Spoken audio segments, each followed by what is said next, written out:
transtorno de ansiedade, aquele transtorno que se caracteriza com aquela facilidade de se preocupar, aquela aceleração do pensamento, aquela dificuldade de que, aliás, aquela sensação irreal de que alguma coisa ruim vai acontecer.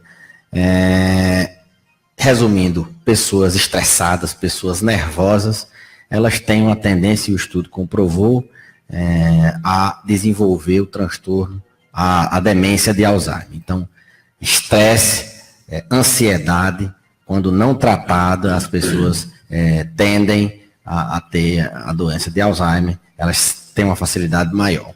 Não só o estresse e a ansiedade, como a depressão também. E todos os tipos de ansiedade. Aquela ansiedade generalizada, que é aquele pensamento, aquele medo irreal de que alguma coisa ruim vai acontecer, a pessoa está preocupada toda hora, é aquela pessoa que não relaxa.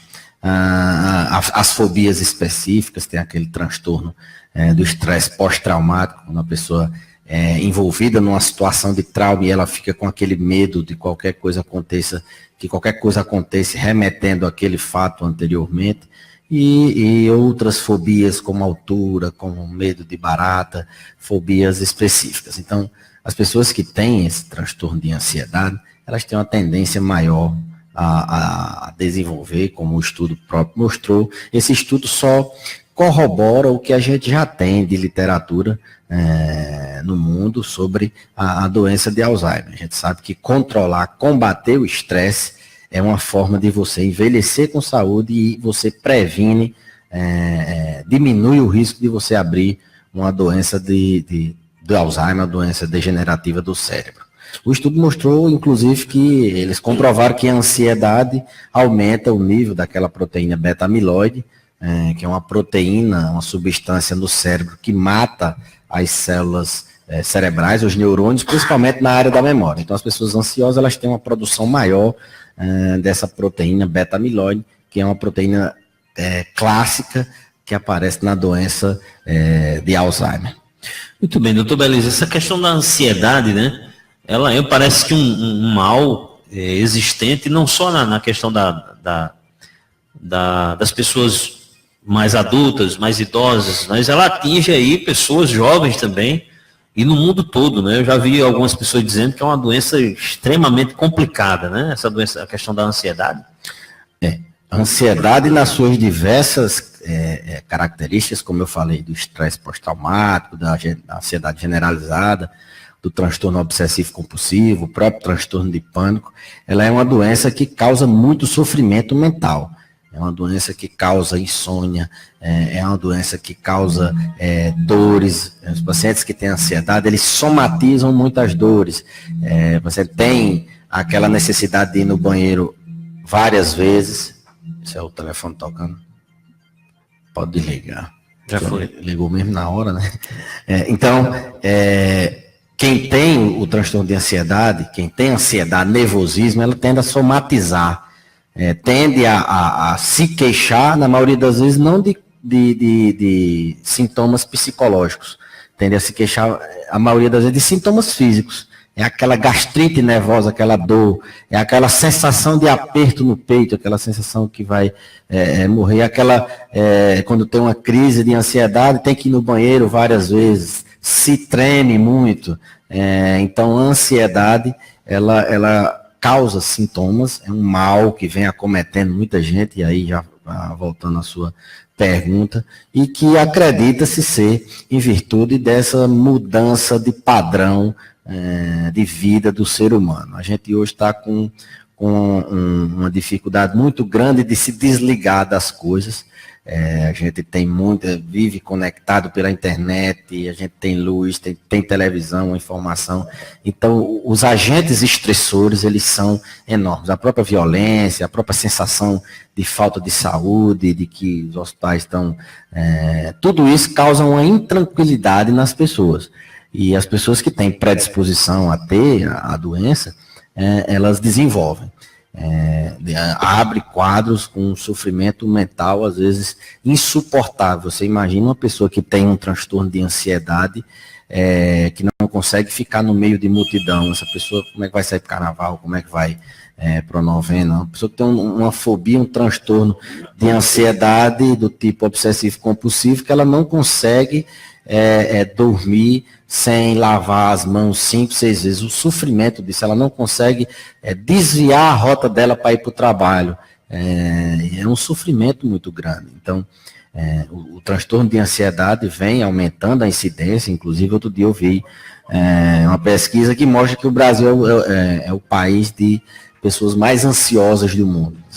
Era para ser o contrário, com tantas riquezas, com Maracanã, com praia, a gente tem um crescimento do número de pacientes com transtorno de ansiedade muito grande. E nos idosos tende a ser maior, porque os idosos eles estão preocupados com a morte, eles têm doenças que facilitam, predispõem à ansiedade, doenças cardíacas, ósseas, de inúmeras doenças. Eles tomam um remédio que às vezes predispõe a eles terem ansiedade, e o próprio envelhecimento facilita com que ele tenha um número de neurotransmissores menor e sofra com um transtorno de ansiedade, como eu disse, nos seus diversos tipos. Muito bem, a gente está com um ouvinte aí querendo fazer pergunta. Alô, boa tarde. Boa tarde. Quem fala? É Fátima, de São Fernando. Fátima de São Fernando. Pode fazer, Fátima, pergunta. Doutor Beli, meu pai é paciente. Aí eu tô com a dúvida. Ele não tá mais engolindo o remédio, que é suprimidinho. Aí ele não tá mais engolindo. Ele deixa na boca. Aí a gente pensa que ele engoliu. A gente pergunta, ele disse engoliu. Mas depois a gente já achou vários comprimidos na hora que ele faz aquele carro para fora. A gente já achou, e eu estou muito preocupada com isso. Eu comecei a desmanchar esse comprimido na água. Eu estou certa ou estou errada?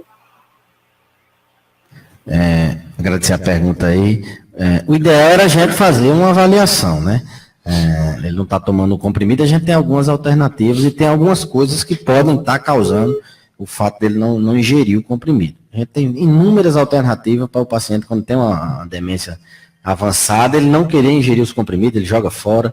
A gente tem desde estratégias com medicamentos pela via transdérmica, adesivos que a gente prega, até estratégias para, como ela mesmo fez aí, de diluir, de quebrar o comprimido. Alguns comprimidos não podem ser quebrados. Os próprios de Alzheimer tem alguns que não podem, tem outros que a gente quebra, mas a eficácia não é duradoura. Então, assim, eu recomendo a dona Fátima que traga para a gente dar uma reavaliada e ver o que a gente pode fazer. Paciente que tem uma demência avançada, ele está sempre assim, necessitando, como o pessoal fala, né? Um carro velho. Um carro novo, um carro velho, o ser humano ele precisa sempre estar ter as suas, como é que chama? A revisão. Tem que ir para manutenção. Tem que ir para manutenção. Tem que sempre estar dando a manutenção, porque aparece um problema desse, às vezes deixa para lá e a demência piora. Então, principalmente na terceira idade, essa revisão, esse check-up, o ajuste. Não, eu estou bem, mas é bom você ir, mesmo você estando bem, naquele período que o médico predeterminou, fazer sua reavaliação, fazer sua nova consulta, para que você seja reavaliado. É como eu falei, tem que dar alguns ajustes, alguns retoques, às vezes a gente até descontinua tratamentos.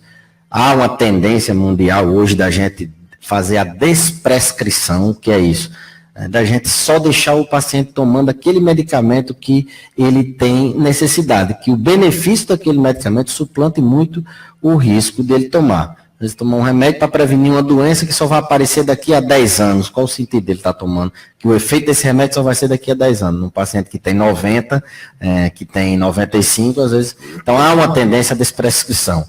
A gente, inclusive, sempre pede para o paciente trazer todos os remédios que está tomando, Sidney, na consulta, porque esse teste da sacola é fundamental para a gente ver o número de medicamentos que ele está tomando e a necessidade a gente sempre rever a necessidade daquele medicamento. Então, a importância de se fazer um acompanhamento geriátrico é nesse sentido, da gente estar sempre ajustando, da gente estar sempre fazendo a revisão, trocando uma peça, lubrificando outra e e assim sucessivamente. Mas é muito comum os pacientes com demência avançada de Alzheimer, eles se negarem a tomar o comprimido. Os familiares encontram debaixo da cama, os familiares dizem que ele cospe, na hora que dá o comprimido ele cospe, mas a gente tem estratégias, desde estratégias mais simples como o adesivo, até mesmo estratégias mais invasivas, como passar uma sonda pelo estômago e ele poder se alimentar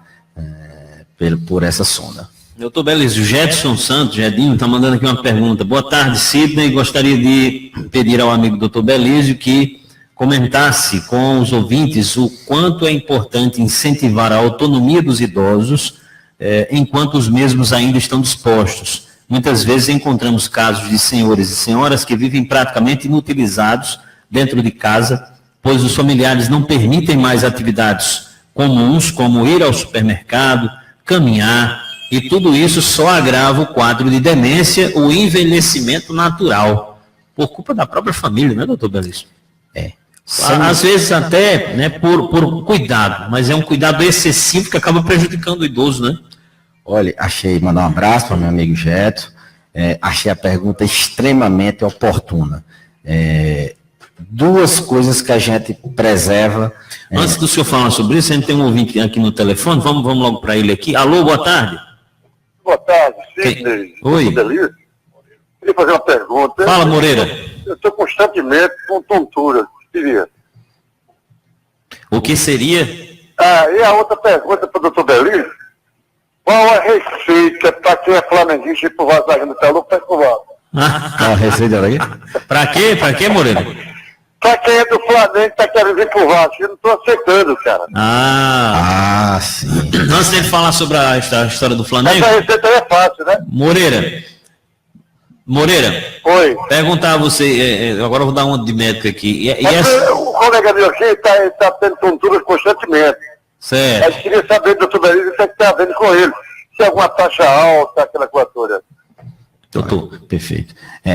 Mandar um abraço aí para Moreira.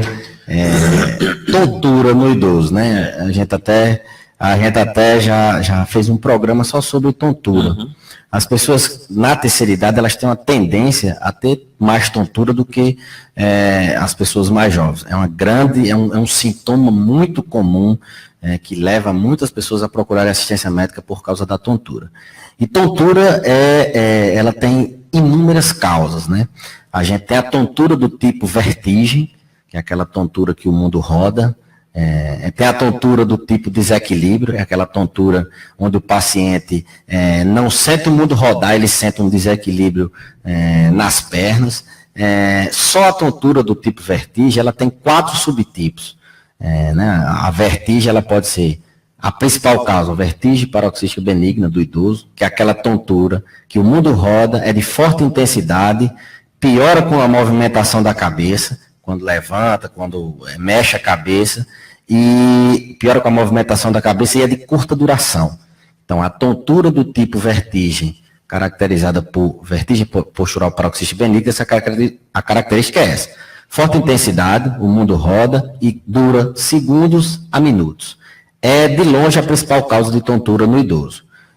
A gente tem, assim, um estigma, a gente tem uma má impressão de que todo idoso que tem tontura tem labirintite. E aqui eu quero deixar claro que a labirintite é uma doença não muito comum no paciente idoso, embora todo mundo que chega com queixa de tontura ache que seja labirintite. A labirintite é a terceira principal causa de vertigem. Ela ainda perde para uma outra, que é a doença de Menier, que é uma vertigem com duração já média, não mais de segundo a minutos, de minutos a horas, de forte intensidade, e que o mundo roda, já que é uma tontura, e que está associada à plenitude auricular, ou seja, o paciente não escuta, ele escuta um som vago, e associada à déficit auditivo.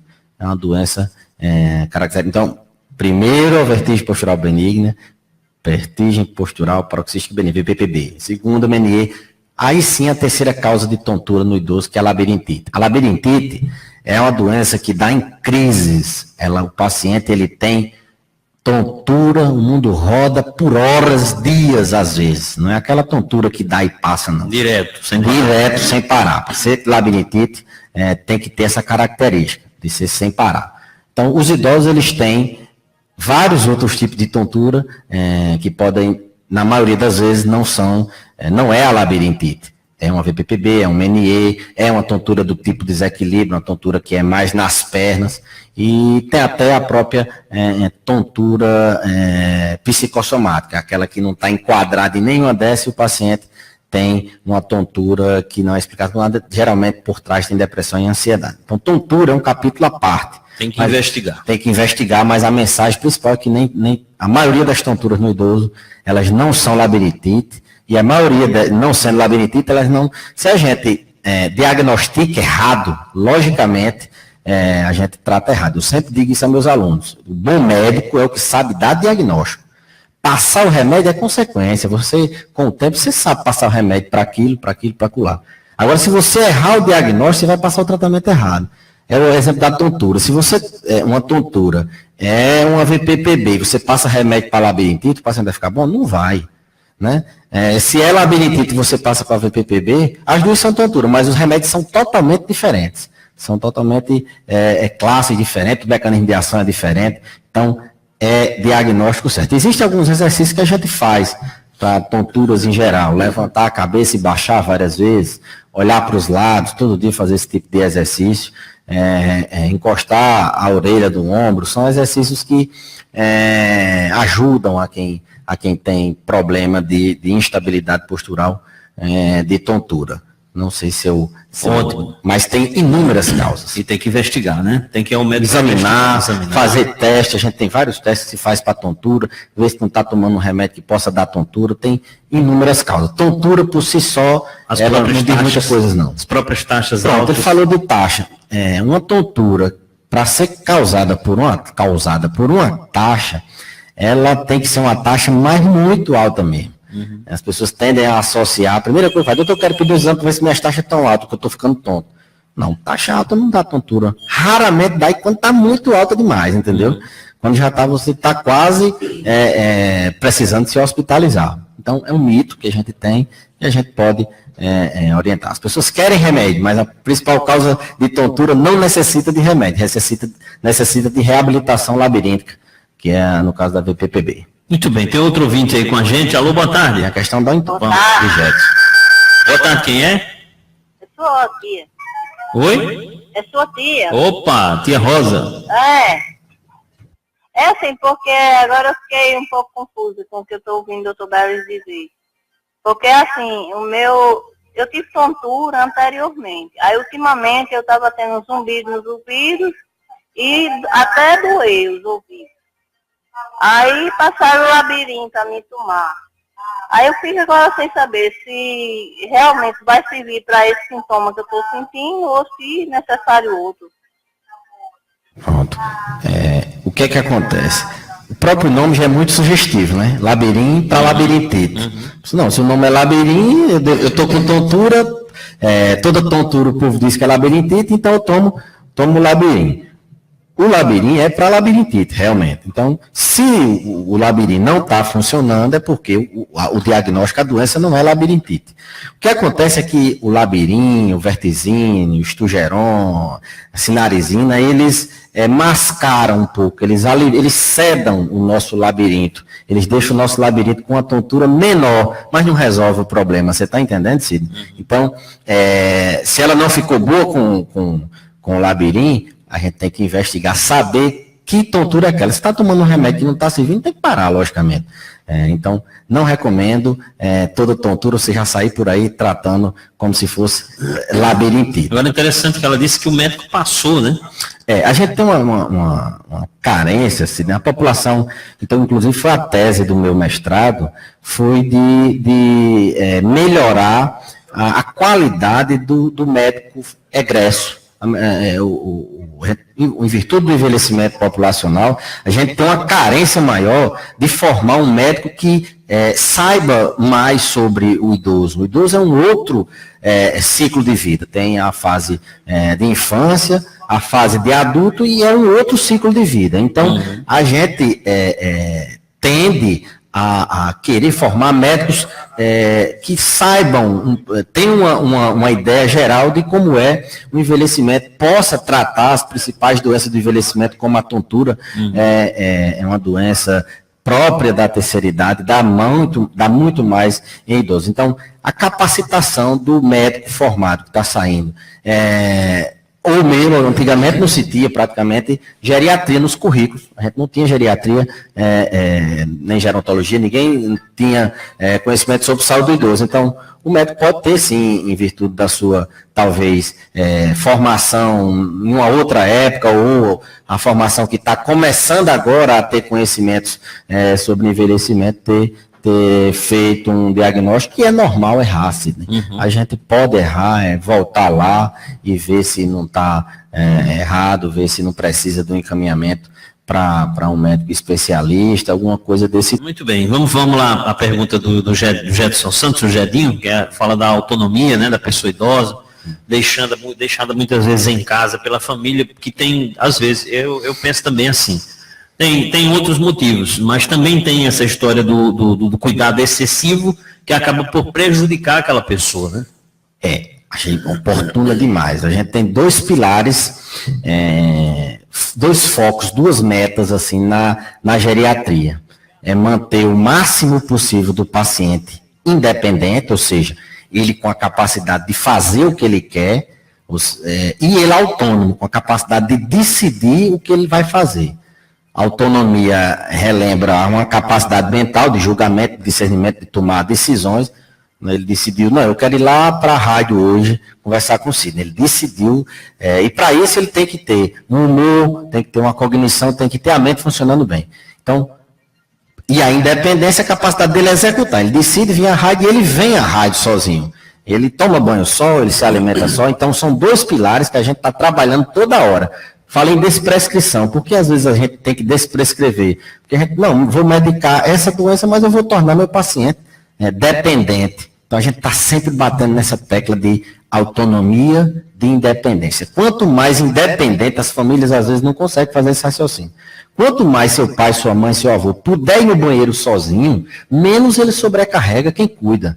Quanto mais ele puder beber água sozinho, que às vezes são coisas simples, mas que o idoso é muito importante. Quanto mais ele puder caminhar sozinho, resolver alguma coisa sozinho, ele menos vai precisar do cuidador, vai precisar da família. Mas as famílias às vezes pensam o contrário. Não, eu quero que meu pai fique deitado o tempo todo, o velho tem que ficar em fundo de rede, e quanto menos ele me incomodar, é melhor. E infelizmente tem gente que pensa dessa forma. Às vezes até inconscientemente, mas pensa que dá menos trabalho ficar ali. Quanto à questão, então, preserve a autonomia, quanto mais você puder deixar ele tomar sozinho, por mais que seja lento ele comer, deixa ele comer sozinho. Também não é para ficar massacrando, não, tem que comer sozinho, vá no banheiro sozinho, faça tudo sozinho. Tudo isso tem que se pesar, o risco, o benefício, pesar o teu bom senso.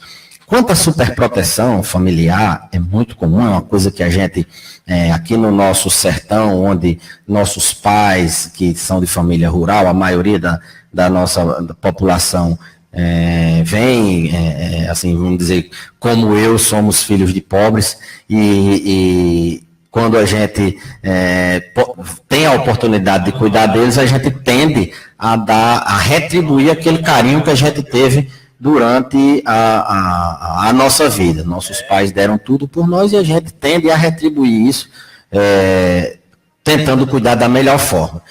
E isso, às vezes, é feito de forma exagerada e, muitas vezes, como não tem uma orientação profissional, o cuidador finda super protegendo, finda limitando. Não, meu pai, você não pode ir mais na rua porque você não consegue mais. Quem vai agora sou eu. Você não, eu vou botar a sua comida aqui. Bota tudo na boca, bota tudo como uma criança. Então, mima o idoso. Essa superproteção familiar, às vezes, é terrível para um idoso que é independente, para um idoso que é lúcido. Você tem que deixar ele fazer o que ele achar. Aliás, ele tem muito mais experiência, tem uma capacidade de decidir, de julgar muito melhor do que você que é mais jovem. Tem uma pessoa para perguntar? Tem um ouvinte querendo fazer uma pergunta. Já o doutor continuou com o raciocínio dele, falando sobre a pergunta de Edinho, bem sugestiva. Alô, boa tarde. Peraí, deixa eu botar no Viva Voz. Vamos lá, pode fazer. Baixa o rádio aí, baixa o rádio. Isso, pode fazer agora. Vou botar um áudio aqui para o doutor Belísio ouvir minha esposa falando a respeito do problema dela, sabe? Vou passar agora, viu? Vamos lá. Ele vai passar para o seu WhatsApp.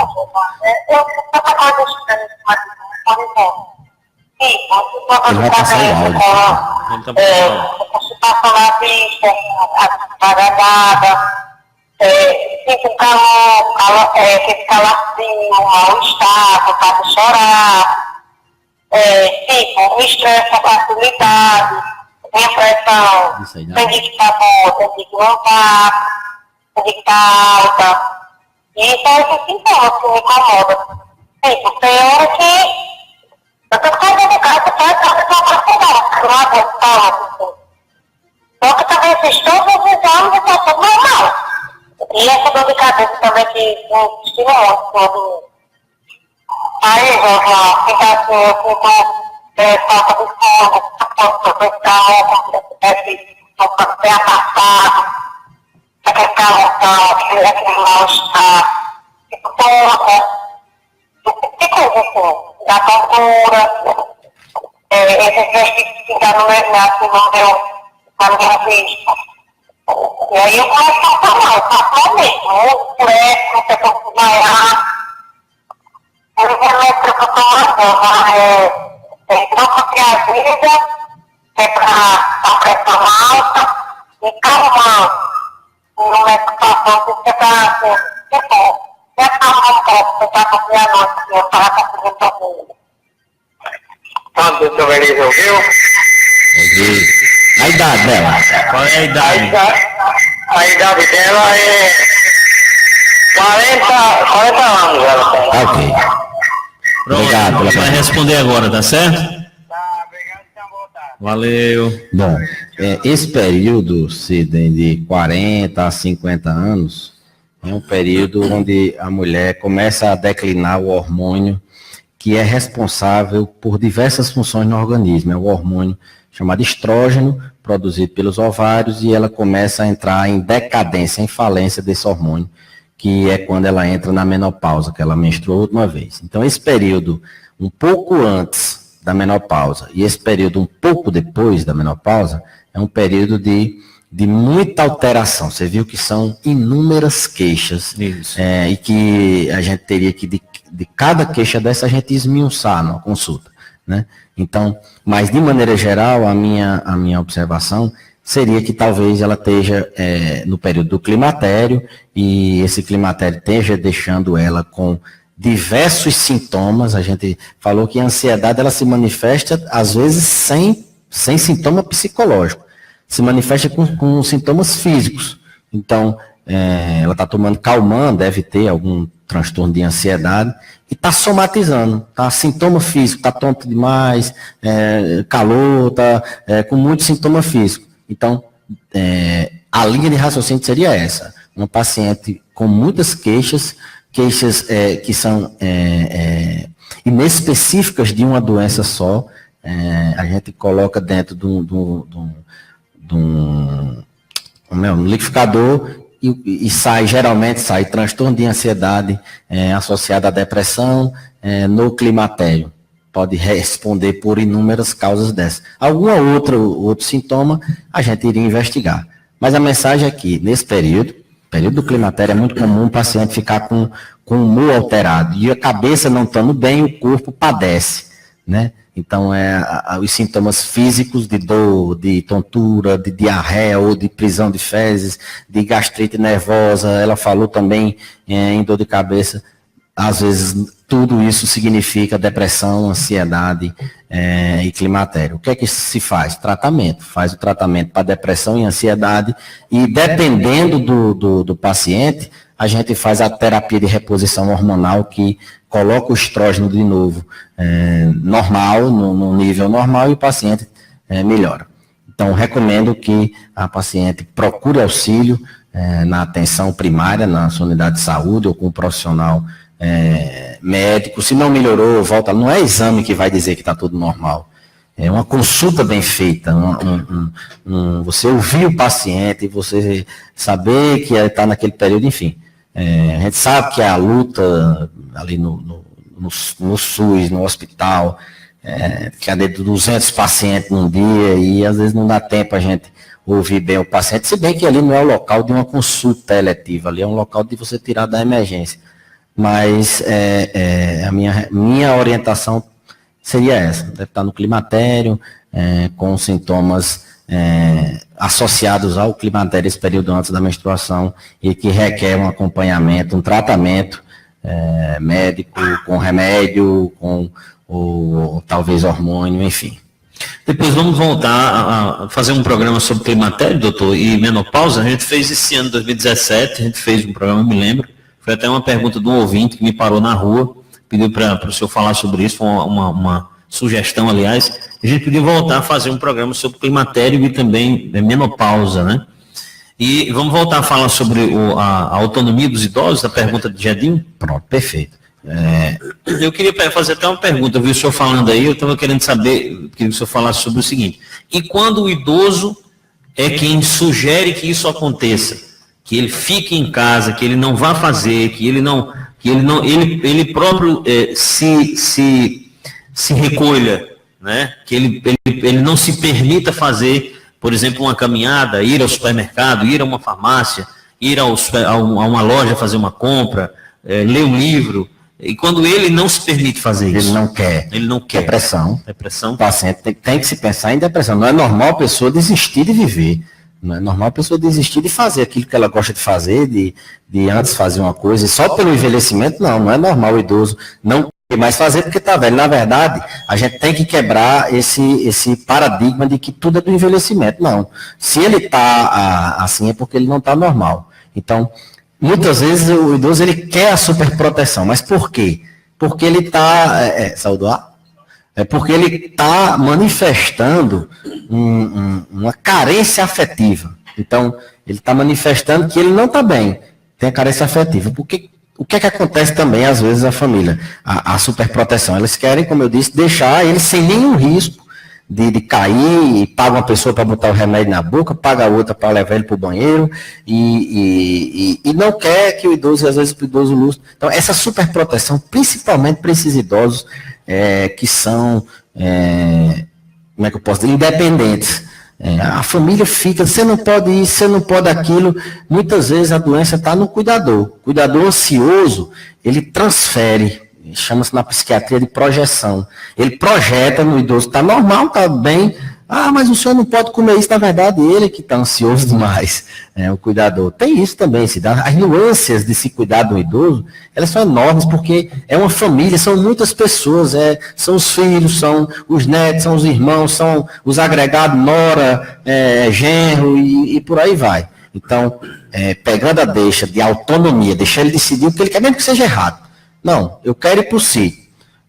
Tenta convencer se ir para o sítio vai colocar ele em risco ou não. Logicamente que tem idosos que não tem mais capacidade de discernir. Ele tem demência.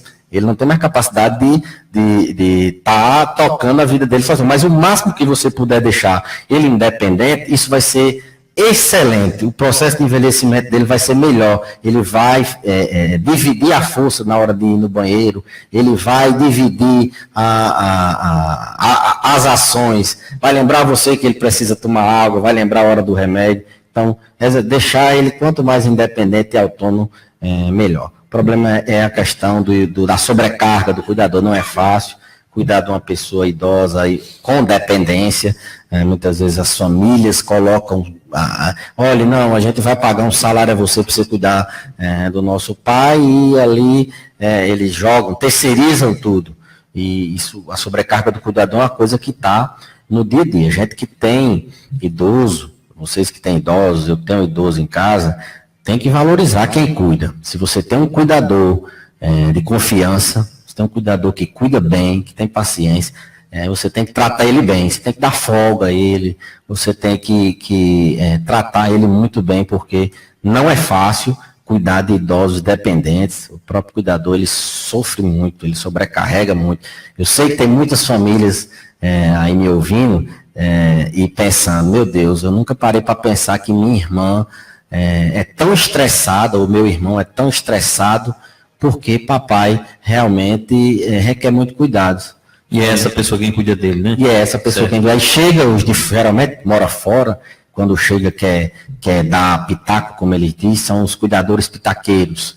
Mora fora, não vem nem vem uma vez por ano, e quando chega quer botar abaixo o que aquela pessoa que está ali no dia a dia sofrendo, construiu ao longo. Não, meu pai está assim, é importante essa observação de quem está fora, é importante, chega, está mais magro, é importante, mas sempre em parceria com o cuidador. Então, muito cuidado com o cuidador, vamos ter um carinho com essa pessoa que cuida do seu ente querido, da sua mãe, do seu pai, do seu avô, e vamos ter cuidado para não superproteger, não ficar podando o idoso de certas coisas. Lógico que tem que pesar o risco. Não, papai pode andar a cavalo, mamãe pode subir escada para... Não, tem algumas coisas que a gente tem que conversar, dialogar, mas a palavra final... se ele tem discernimento, é dele. Se ele decidir que quer aquilo, é daquele jeito. Muito bem. A Betânia Fernandes Melo de Medeiros está me dizendo aqui o seguinte: estou no climatério. Deixa eu ver aqui. Repetidamente mudo de humor. Fico triste, sem vontade de fazer coisas que sempre gostei de fazer. E ela diz ainda: meu pai só está bem quando está no sítio. Quando chega na rua, adoece. A gente... de uma região rural. Muitos de nossos pais, avós, eles viveram no sítio. E a vida deles é no sítio, ele não se acostuma na rua. E o que é que algumas famílias fazem é trazer ele para a rua, às vezes por comodidade, é mais fácil eu estar aqui vendo meu pai, vendo minha mãe, eu ter que ir no sítio, ver ele, às vezes por isso. Às vezes porque lá no sítio as condições, ele precisa de uma fisioterapia, a assistência à saúde na zona rural é mais difícil, uma distância, tudo isso. Mas eu sempre coloco para as famílias pesar bem. Não é de uma hora para outra que você vai pegar seu pai e vai tirar ele para a rua e nunca mais vai voltar, não. Se ele tem que vir para a rua... fazer um tratamento, você leva ele no final de semana, uma vez no sítio, não deixa, ele chegar lá, se ele quiser botar comer para os bichos, isso é dosado, como tudo na geriatria, como tudo no envelhecimento. Dieta, se você vai fazer, você não pode abruptamente mudar, você tem que ir aos pouquinhos, é mudança de hábito. Ele passou a vida toda no sítio vendo os bichos dele, por que você de uma hora para outra vai vender os bichos e trazer ele para a rua? Vai matar. Vai deixar ele depressivo, se ele querer sair. Ele não sabe estar aguando planta, em buscar jornal, ele não, bem que hoje em dia nem o jornal mais tem. Ele não sabe, assim, viver na rua. Então você tem que ir adaptando. Isso é uma mensagem que a gente passa. Não, eu vou trazer porque meu pai tem que repousar agora na velhice. Não, a época dele repousar era quando era mais novo, que ele trabalhava e repousava. Agora ele tem que ter uma rotina de atividades, porque o ócio é o grande inimigo do idoso. O fato dele não usar o cérebro, não usar os músculos, não usar nada, ele não usar o rim, não usar nada, ele vai, como um carro velho que a gente fez a analogia, ele vai bater o motor, ele vai enferrujar, ele vai arriar a bateria. Então, como qualquer máquina, o ser humano precisa ser utilizada, não utilizada demais, e precisa estar sempre sendo revisado, ajustado alguma coisa aqui, ali. Acho que deu para, assim, essa questão da autonomia e independência. É porque às vezes a mamãe diz que eu chego em casa e a mamãe diz: Ave Maria, meu filho, você hoje conversou demais, eu não entendi nada, era um teretetê danado. Aí hoje eu falei... A Santana, né? Ela, acho que é ela e o marido dela, Sula Capoteiro, dizendo: Sidney, pergunta ao Dr. Belísio, eu tive chikungunya faz mais de um ano e eu sinto muitas dores nas articulações e tomo dexametasona direto, inclusive, senão eu não consigo nem me levantar. É verdade que ele atinge o coração?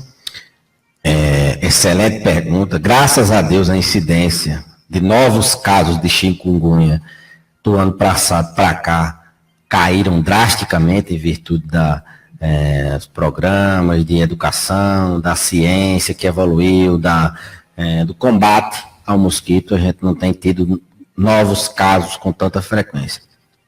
Mas ainda tem os sequelados, né? O que fazer com os sequelados que há 3, 4 anos tiveram o vírus da chikungunya, tiveram a doença causada pelo vírus da chikungunya, e fez quadro articular, quadro de dor nas juntas, e essa doença dura 2, 3, 4, 5 anos, cursando exatamente com dor articular, dor inchaço, inchaço e dor nas juntas. Esses pacientes têm que ser acompanhados mais de perto, principalmente idosos, porque a grande maioria deles necessita tomar continuamente remédio para dor. O objetivo é deixar ele sem dor. Dexametasona é um corticoide injetável, pode ser oral, mas não é o corticoide de primeira escolha para a dor crônica na chikungunya. Talvez ela esteja tendo crises de repetição.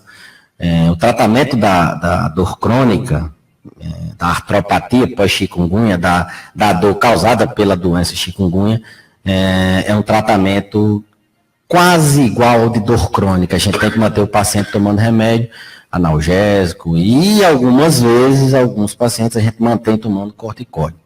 Em doses baixas, que responde muito bem à dose baixa, a dexametasona é um corticoide de alta potência que se deposita no organismo e que, se for feito em idosos, ele pode ter as consequências desse corticoide, como desenvolver um diabetes, aumentar a pressão. O uso crônico de corticoide tem que ser monitorado ali de perto. Você tem que ter o paciente pertinho para que ele não tenha as consequências do uso desse corticoide. Então, aqueles pacientes, muitos já melhoraram, 2, 3 anos, já vem ao consultório dizendo, eu tive chikungunya, e hoje não estou mais, mas outros dizem, eu ainda sofro com a chikungunya. Mas esses pacientes têm que ser tratados como qualquer dor crônica. Se vier chikungunya, foi confirmado que é chikungunya, ter cuidado na dose do corticoide, não deixar ele sem analgesia durante o dia, porque ela atinge o coração, atinge o cérebro, atinge todos os órgãos de maneira direta e às vezes de maneira indireta. Se você não consegue andar, fica sedentário, por causa que tem muita dor, logicamente o seu risco de doença no coração vai aumentar. Você vai aumentar peso, vai aumentar as taxas, então, tanto diretamente como indiretamente, a chikungunya, ela afeta a vida, a autonomia e a independência do idoso, que é o que a gente sempre preza. Muito bom. Doutor Belísio, está dizendo aqui o Fábio de Luceno, tem uma filha de 10 anos e ela tem artrite. Queria saber se o ômega 3 é bom para ela. Não. Não, né? Não, o ômega 3, ele é bom para quem não... Eu vou resumir assim, a gente tem evidência de que o ômega 3, no paciente que tem taxas muito altas, ele pode ser um adjuvante. Além de 2 ou 3 remédios que toma para taxa, ele pode ajudar. A gente tem evidência de que o óleo de peixe, ele diminui o risco cardiovascular, ele tem uma atuação nos ossos, mas não trata doença nenhuma. O ômega 3, ele não trata nenhuma doença. Ele simplificando, se você não tem nenhuma doença, come pouco peixe, você pode tomar o ômega 3 como um suplemento nutricional. Você que não tem doença, mas tem paciente que tem a doença, no caso, tem artrite, não vai ficar bom com óleo de peixe. Não vai ficar bom com ômega 3. Artrite tem que, principalmente artrite, se for uma artrite reumatoide juvenil, o paciente tem 10 anos, o tratamento é com corticóide, às vezes com imunossupressor. Tomar o ômega 3, além de ele estar gastando dinheiro sem precisão, vai estar colocando um medicamento do organismo da pessoa que pode fazer interação com o outro. A gente vê muito idoso tomando cálcio, ômega 3, tudo que ensina. Eles pegam o dinheiro da aposentadoria ao invés de comprar o remédio que deve tomar, o da diabetes, o da depressão, o da osteoporose. Eles, não, porque a pessoa, eu passei aqui, ela disse que isso aqui era bom para tudo. Então eu peguei meu dinheiro e comprei isso aqui, e quando der fé a gente encontra no pronto-socorro, na UTI, as doenças todinhas que estavam controladas explodiram. Então, não estou dizendo que não serve para nada, não estou atrapalhando a vida de quem vende esses produtos, eu apenas estou protegendo meu paciente. Como médico, eu tenho que dar a orientação que o que a ciência médica, o que a literatura mundial recomenda no dia a dia. Então, não tome remédio sem prescrição. Isso é uma coisa até meio que retórica. A automedicação, ela é sempre prejudicial. além de prejudicar, você tomar um remédio com o risco dele se misturar com o outro e anular o efeito um do outro, aumentar o efeito um do outro, você tem o risco de reações adversas do próprio remédio, alergia, gastrite, pode dar diarreia, não estou falando só do ômega 3, estou falando de outros, por exemplo, o cálcio, aquele cálcio que passa na televisão, cálcio dá muita constipação, cálcio dá pedra no rim, então você vai tomar um remédio, não, que eu vejo, as pessoas, todo idoso tem que tomar cálcio, não. Tem que tomar uma quantidade de cálcio, 1.200 miligramas por dia, mas você dá para tomar isso com alimentação. Um leite, iogurte, um queijinho com pouco sal, pouco gordura, um queijinho de coalho que a gente pode encontrar por aqui, já tem até industrializado. Então, essa história de automedicação, hoje foi um dia a gente passou por diversos temas, né? Foi, verdade. Ansiedade, automedicação, tontura, muito oportuno hoje o programa. Até parabenizar vocês por abrir esse espaço. Acho que é de grande valor o que a gente fala aí ajuda muito. Tem muita gente que não tem condições de ter acesso, mora distante, o SUS às vezes não tem aquela demanda que a gente possa atender todo mundo.